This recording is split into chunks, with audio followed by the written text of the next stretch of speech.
Vardos Gamma had always been loyal.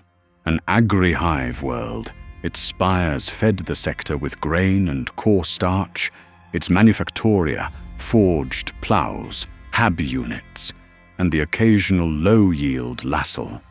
The tithes had been paid without question. The Ecclesiarchy had declared the hive compliant centuries ago. Priests walked the markets with censer smoke trailing behind them, blessing farmers and manufactorum workers alike. The population toiled, prayed, and died, as was proper. The first signs were small. A manufactorum foreman found a worker flayed to the bone, his skin nailed to the conveyor track as if it were parchment. No intruder had been seen, no alarm tripped. The local arbitrators chalked it up to gang violence. Then, weeks later, an entire hab block was found dead. 263 souls, men, women, and children, all of them smiling. Their throats had been slit. Blood pooled in shapes that were not Imperial symbols, circles that seemed to crawl when not looked at directly. The Ecclesiarchy declared it a test of faith. Penance rituals were enforced. Still, more disappeared. More murals appeared, painted in blood. Songs of shrieking ecstasy echoed in manufactoria at shift change. The guard garrison reported escalating riots. Vox records captured voices speaking in unison, chanting syllables no human tongue should have shaped. Then the disappearances stopped being quiet. Cultists flooded the streets, their bodies wrapped in chains, their mouths sewn into smiles, their eyes gouged and replaced with shards of colored glass. They carried knives made from bone and iron. They chanted hymns to gods the Imperium had no name for. Civilians fled to the cathedrals for safety. But the cathedrals were already taken. Priests were found, hanging upside down from the rafters, their entrails trailing like banners. Choirs sang new songs, discordant, endless, accompanied by drums made from human hides. Children were sacrificed at the altars, their bones carved into flutes. The cult grew, and the Arbites could not contain it. The guard deployed, but their lasguns cut down as many civilians as cultists, and the lines blurred in the smoke and the screams. The Vox traffic grew frantic. Entire districts lost. Dozens of regiments tied down by riots that would not stop. And then the basilica bells rang. The grand temple in the hive's heart, once dedicated to the emperor's glory, now told of its own accord. It called to the faithful, and they came in their thousands. They went willingly, entering in prayer and song, never to emerge. From its windows, smoke poured. From its spires, new banners unfurled, pink and gold, stitched with obscene runes that warped the eyes. The guard ringed the district, but every push into the basilica failed. Men returned blind, mad, or not at all. High Command designates this incident as a Class Secundus heretical outbreak, droned the Administratum Adept, his bionic quill scratching notes. Estimated 42% of the lower hive population compromised. Ecclesiarchy assets defiled. Local Arbites at 56% casualties. Astra Militarum containment deteriorating. The Adept continued, monotone, as if reciting crop yields. Confirmed chaos corruption. Patronage unclear. Symptoms include self-mutilation, orgiastic frenzy, mass sacrifice, and, his eyes flicked to the data slate, aberrant mutations. At least one confirmed demon host manifestation. Situation assessed as unstable, unsustainable. The Marshal of the Crusade leaned forward. His black armor gleamed in the lumen light, his tabard marked with fresh scripture. His voice was thunder in the chamber. Speak plain, Adept. This world is lost. The Adept hesitated, then nodded. Probability of reclamation by guard assets alone. Negligible. Primary recommendation, exterminatus consideration. The chaplain snarled, Vox grill distorting his contempt. Cowards burn what they cannot cleanse. The marshal's gauntlet slammed the table. We do not burn. We purge. His gaze fell on me, the Emperor's champion. The black sword trembled in its scabbard, eager as if it had heard the words. Brother champion, The marshal said, voice a growl of iron. you and your squad will spearhead the cleansing of the basilica. The head will be severed, and it will scatter the serpent. The guard will follow. We will take this world back for the Emperor. The chaplain leaned close, his vox a whisper of fire. Remember your vow. No pity, no remorse, no fear. I bowed. The black sword hummed in hunger. The orders were simple.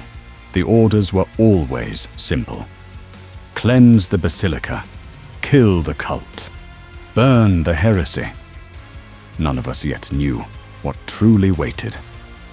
The drop pod screamed like a damned soul. Inside, prayer filled the iron coffin. 10 warriors of Dawn's line stood shoulder to shoulder, sealed in ceramite and oath, their breath misting incense that hissed from the pod's vents. The chaplain's crozius clattered against his armor as the pod shuddered in descent, his voice thunderous through the voxcasters. Recite your oaths. The pod rattled like the fist of the Emperor striking the atmosphere. Straps groaned, bolts whined, and still we spoke. No pity. Intoned Brother Sergeant Rabban, voice a rasp of steel dragged across stone. No remorse. Growled Brother Leontes, whose thunder hammer rested across his knees like a sleeping god.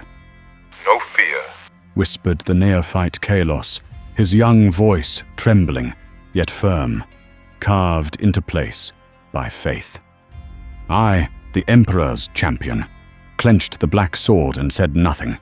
The blade hummed, eager, caged lightning thirsting for heretic blood. I gave it silence and resolve. The Emperor needed no declarations from me, only kills. The pod slammed into Vardos Gamma like judgment. Struts bent, dirt cracked, ash geysered. The doors blasted open and war spilled in. The air reeked of burnt oil and old blood. Once tall hab spires lay toppled, their insides vomiting furniture, torn rebar, and corpses into the streets. Vox sirens keened across the ruined district, calling civilians to shelters that no longer existed. The militia fought like cornered dogs. I saw them through my visor's filters, men and women clad in flak that was already scorched black, faces grey with ash, eyes raw from smoke. Some fired lasguns until their barrels glowed. Others rammed bayonets into cultists' throats, screaming prayers as they drowned in arterial spray. They fought from crater to crater, each step forward bought with bone. The civilians carried ammunition crates in bleeding hands, their backs bent, their shoulders red with whip marks. Some dragged their children with them. Some did not look back when their children fell. They broke. They reformed. They broke again. Each collapse and resurgence was a hymn of futility. We advanced through them like gods of black iron. The militia saw us and wept. Some tried to fall in with us, pressing close as if our presence made them immortal. They were cut down seconds later. Las fire from cultists riddling them, heavy stubbers tearing bodies in half. We didn't slow. The Emperor didn't demand pity. Brother Malchior raised his flamer and turned a cult barricade into an inferno. Screams rang until throats boiled and fell silent. A woman, the militia's leader perhaps, paused to pray before his towering form, her face striped with soot and tears. Malchior never looked down. The chaplain raised his crozius and pointed. The basilica loomed on the horizon. Once a temple of the Emperor, its towers now writhed upward in obscene mimicry of horns, its stained glass defiled with shifting, lewd scenes of demons and man intermingled. The great spire trembled with unnatural light. Cleanse it, he said. We hit the doors like a battering ram. The wood-steel hybrid burst apart, centuries of artistry collapsing into splinters. We stormed the nave in a tide of black. The cultists inside screamed. Their voices were wrong, too high, too shrill, shivering with ecstasy even as fear choked them. They wore lacquered leather and chains, bodies painted with runes that writhed across their skin like parasites. Flamers roared. The air turned liquid with fire. Oil spread in sheets, and the screaming began. Bodies twisted, skins bubbled and burst. Some clawed their eyes out while shrieking praises. Some danced as they burned, tongues lolling as their flesh turned black. My brothers fired bolters into the crowd, each shot turning sinners into clouds of pink mist. The Crozius cracked bone into powder.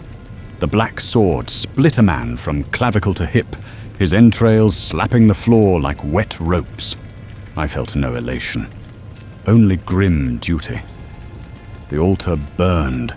The chained civilians writhed, their gagged mouths vomiting muffled prayers. My blade cut their shackles. Some collapsed in gratitude. Some begged to die. We left them. The Emperor would judge their souls. That was when the trap closed. The transepts blew open. Stone shattered, raining dust and fire. They came through with the storm, red, brass, and full of rage. The sight brought my thoughts only anger to the heretics forming before me.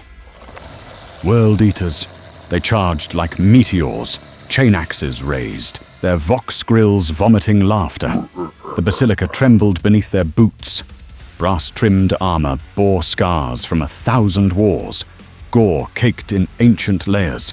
Their eyes glowed like coals in furnaces of madness. At their head, Kharn, the betrayer. His name hissed like a curse in my vox, whispered by Rabban, spat by Leontes. Even the chaplain's growl paused a heartbeat. He came with Gorechild shrieking. The demon axe's teeth spun, its roar drowning the storm. His Vambris counter sat cold and waiting, Gothic numerals frozen. No tick. Not yet. Not until Gorechild fed. It fed quickly. The first swing split a guardsman in half. Counter ticked once. 10,432. The second cleaved 3 militia through at the waist, their torsos sliding from hips. Counter ticked thrice. 10,435. The third buried into Malchior, tearing his flamer and torso into fire and gore. Counter ticked again. 10,436. The sound of the counter was a bell-tolling damnation. And then they were upon us. The basilica became a charnel pit. Brother Rabban met a traitor space marine head-on, chain sword sparking against chain axe. He roared, his oath booming across Vox. The chain axe split his helm, tearing half his skull away in a fountain. He swung again, blind and dying, and his chain sword rammed through the traitor's mouth. Both fell, locked together, twitching in death. Brother Leontes' hammer cracked a traitor's chest like pottery. He swung again, breaking ribs, smashing organs into pulp. His third swing never landed. Gorechild bit into his spine and split him in two. Counter ticked. The neophyte Kalos fought like a child imitating giants. His combat blade stabbed again and again into a heretic's gut, his young voice shrieking litany after litany. The traitor laughed and tore him apart with bare hands, hurling his halves across the altar. Kalos's blood painted my tabard. The chaplain's Crozius split skulls until a chain axe took his torso apart. His ribs burst outward like wings. His lungs flopped free, still drawing air. He laughed even as his body folded open, his voice breaking into vox static. Every death was a hymn. Every death a tithe. And through it all, Kharn came. Gore-child met the black sword. Sparks erupted in rivers. The impact rattled my bones. My visor cracked. His breath steamed blood into my face. His counter paused. It waited. It thirsted. We fought inside each other's breath. Gore-child chewed into my vambrace, biting sparks and blood. The black sword rammed into his pauldron, carving a canyon through brass and meat. He laughed, blood bubbling through his grill. I roared oaths until my vox burned out. He swung Gore-child in a great two-handed arc. It tore across my flank. I felt ribs shatter, organs shred, my blood flooding hot and fast. Pain detonated in my skull. I staggered. I didn't fall. I rammed the black sword into his throat. The blade punched through flesh and cable. Blood sprayed in a crimson geyser, drenching my helm, drowning us both. His counter ticked. He laughed even as he choked on his own lifeblood. He shoved forward, Gore-child shrieking, and tore deeper into me. My chest plate folded open, bone snapping like timber. I roared my last oath and wrenched the black sword free, slashing his throat wide open. We separated, fountains of blood painting the basilica red. Neither of us fell. Neither of us yielded. His counter paused again, digits glowing, waiting for the next kill. And then the orbital lance fell. Daylight split the basilica. White fire melted stone. The idol burst into molten slurry. The civilians screamed as the spire collapsed. My brothers died with oaths on their tongues, their bodies torn apart by debris and fire. Kharn was dragged away by his warband, still laughing through a slit throat, Gore-child shrieking in his grip. His counter ticked with every swing he stole as he was pulled back into the smoke. I sank to my knees. The black sword planted in the stone. My blood poured down its hilt. My gauntlet pressed to my side, lost in the ruin of my organs. I could not see. I could not breathe. But I spoke. I spoke until my lungs collapsed. No pity. No remorse. No fear. Kneeling, my hand on the black sword, fixed before the burning ruin of the idol, my eyes skyward to terror. The Emperor had seen.